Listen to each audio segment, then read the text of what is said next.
Hello everybody, I am Jandy the Arturos and welcome back to Edgar's second chapter. As the day advances into night, I start to hear the other guests waking up, so I head back to the room with Bear. Edgar's already awake and welcomes me with a skull. I told you not to move about on your own. I didn't want to waste time, plus I was able to get a clue. I tell Edgar what I heard from the dwarf. I see. That might need looking into. I did pretty good for the first day, didn't I? You want to be complimented by me that much? No way! I just didn't want you to keep thinking I'm an idiot. But I could just grin smugly. He really does get on my nerves. I'll go do some searching this time. You stay here and don't leave the room. Edgar says and disappears out of the room. Bear looks up at me, looking like he wants to say something. Are you hungry? Ruff! Come to think of it, we haven't eaten anything since we arrived at the hotel. Sorry, this is all I have right now. I take out the rest of the dried meat and share it with Bear. We'll have to survive with just water for the rest of the night. I washed down the small meal with lots of water. Bear quickly lifts the water I poured in a cup. We'll go find some food tomorrow. For today, we'll just have to sleep. I take Bear and walk into my bedroom. I get in the bed and Bear lies on his stomach on the floor next to me. I think we'll be alright since Edgar's gone. But if he does come in, you can bite him. I'm relying on you, Bear. Oh, come on. I'm sure he's gonna bring some food. Relieved to hear Bear's answer, I close my eyes. I don't know how much time had passed when I heard Bear's howling echo throughout the room. Shouldn't you check into it? What is it, Bear? Surprised, I open my eyes only to see Edgar's face right in front of mine.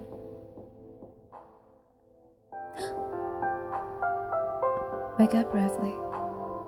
Edgar has his hand placed next to my pillow and is looking straight at me.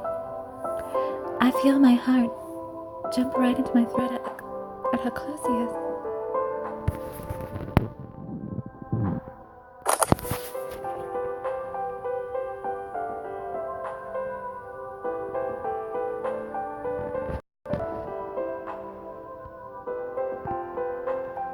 Didn't I tell you not to come into this room?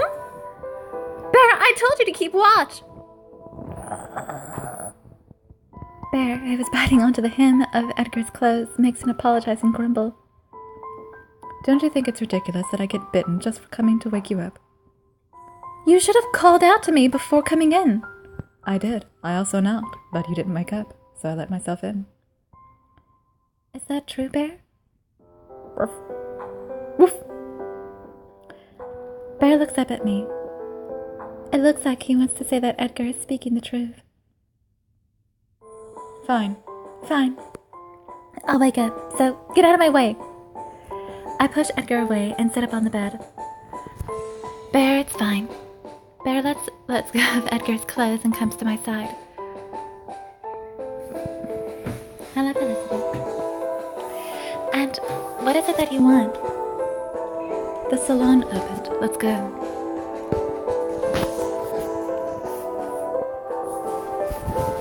We're going to eat? We're going to go eat? Is that the first thing you can think of? I thought you were here on a mission. Pardon me, everyone. My cat needs something. My cat was hungry even though I had already fed her.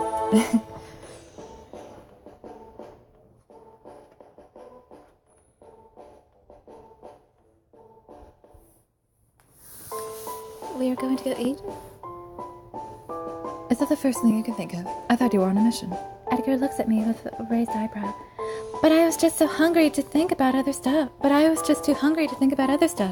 Oh, that's right. Humans have to eat every day. So inconvenient. Vampires don't? If we drink blood once, we don't get hungry for another year or so.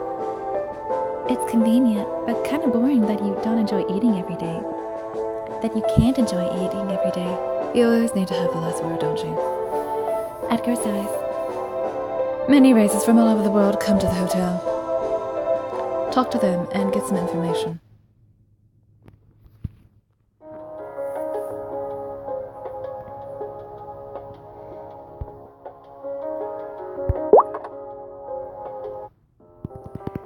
It's funny that they would talk about food, because I kind of just had breakfast. Now I'm a little hungry again. Maybe I'm just realizing that I'm still hungry. It's terrible. The salon? For what? Do I have to explain everything? How about thinking with that head of yours for once? You don't have to put it like that. I glare at Edgar. A salon is where guests gather, right? To drink tea or eat. I was just wondering if it was okay for a human like me to go to a place like that. Maybe that head isn't just a decoration then. Just don't let them find out you're human. You make it sound so easy. I look at Edgar tiredly. Many races from all over the world come to the hotel. Talk to them and get some information.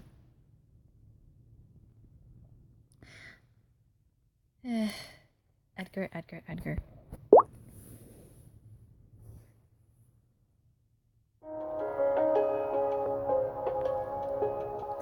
Now, there's something I need to share about my dating sims, about the dating sims that I'm playing. So far, the game that I play right now with the most space happens to be Destiny Ninja 2. Destiny Ninja 2. I have so much spare room in my closet and storage house, but I have just about run out of space in Blood and Roses, and I'm always running low on space in Oz, which I'm going to do today.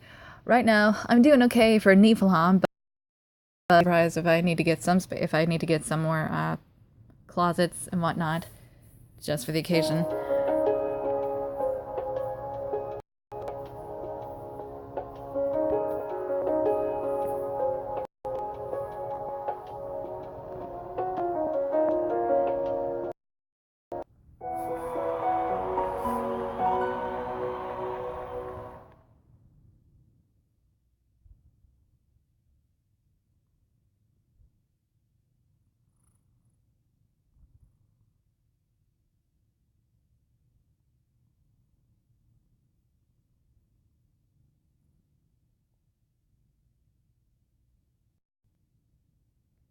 I wonder how soon we'll run into Bridget. Oh, I heard that you're supposed to run into her in chapter 4.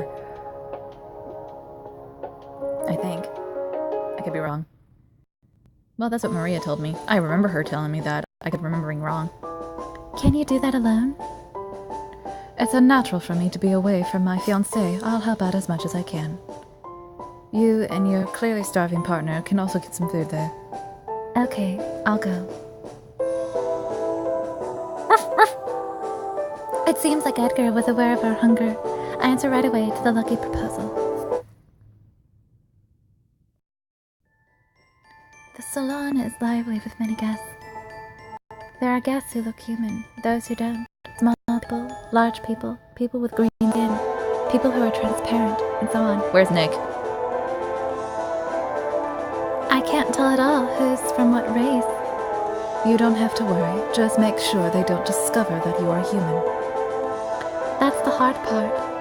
Come now, take my arm and look happy. I place my arm around Edgar's arm.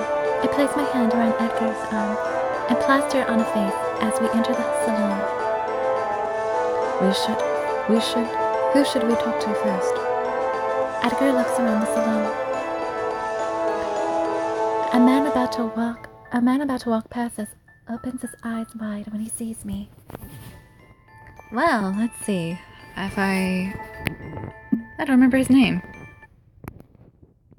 I like his shirt though.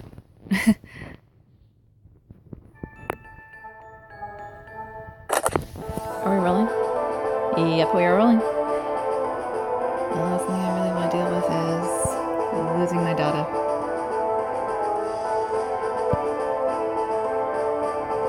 found you! The man with golden hair grabs my arm. Huh? I just stand there in surprise as the stranger looks at me excitedly. What's coming up next is... I assume it was your second day here. Did you encounter any problems? A strange man came up to your master. That's curious. Miss Rosalie stands out, both in good ways and bad. We will not let her out of our sight, either. Why? Let's save that for the next time. You'll find out about the relationship between the hotel and Miss Rosalie until next time.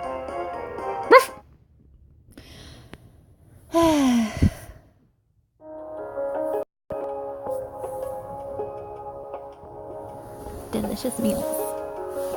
Delicious meals. I have been a returning guest for many years. I'm writing a message because I would like to show my appreciation for the improvement of served dishes. That new chef must be a genius. His cooking has never failed to impress me. I hear that he is a werewolf, yet he knows how to help us elves. Yet he knows how to please us elves. Is Alfred still the owner of this hotel? I wonder if he ever lets me hire the chef so that he can cook me personally. Cook you? Don't you mean cook for me? Just kidding. I'm looking forward to my next stay here from High Elf.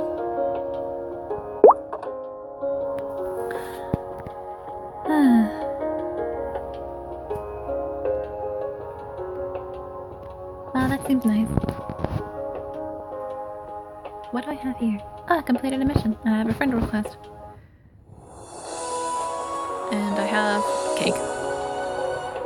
Which unfortunately I cannot have at the moment. Right now, at this point in time, I am fasting from sweets.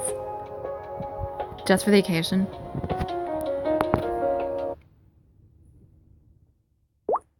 Now, I would like to show you my cat. Felicity. Felicity. Hey, honey. Hey, say hi to YouTube. There are people on YouTube. Okay, sorry that the screen went this way. Felicity. Felicity. She's shy, but this is probably the only way I'm ever going to be able to show her off to a bunch of people that she doesn't know.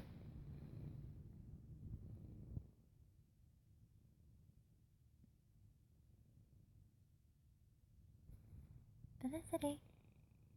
Felicity. You want to say bye? Say hi and bye? She's making herself beautiful.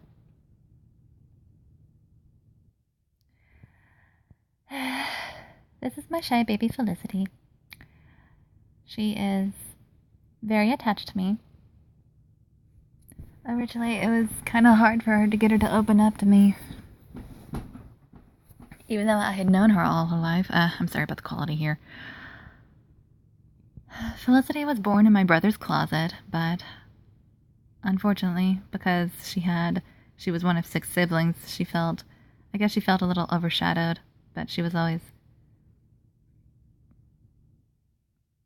a cat that kept to herself. Whenever I tried to approach her, she would run away. It wasn't until we had lost most of them that she finally started to open up to me. Well, and the loss of my mother. She had, let's see, how long has it been? I really didn't want to talk about this, but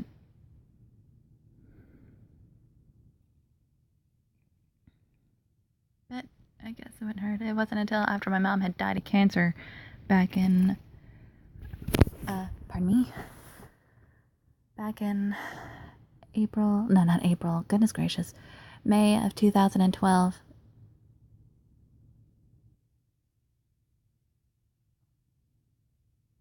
I believe it was the 15th. She had stage 4 breast cancer, and it just, well, she had it for 6 years. It was actually around this time of year, around January of 2006, we found out she had cancer, and then by the end of that year, around December, it pretty much disappeared, but it showed up again back in October of 2009, and we lost her in May of 2012. She had battled the fiend for 6 years, but she endured with a positive. She took care of it so well to the point that I literally forgot she even had it. Sometimes she was an inspiration. She was a person that I was proud to call mom. And it was a shame to see her go. Anyway, I didn't want to end this video with such a sad story. Actually, I didn't really want to talk about my mom until I had done my Draw My Life meme. You know the meme that everyone does that's called Draw My Life? I didn't want to do it until after I had reached a certain number of subscribers. Oh, that reminds me. I have over 100 now. Yay us. Thank you for watching my videos, and I'm sorry for ending this video with a sad story. I hope it doesn't ruin your day. I am Jandy the Artsy Rose, and I shall see you all in the next video. Goodbye.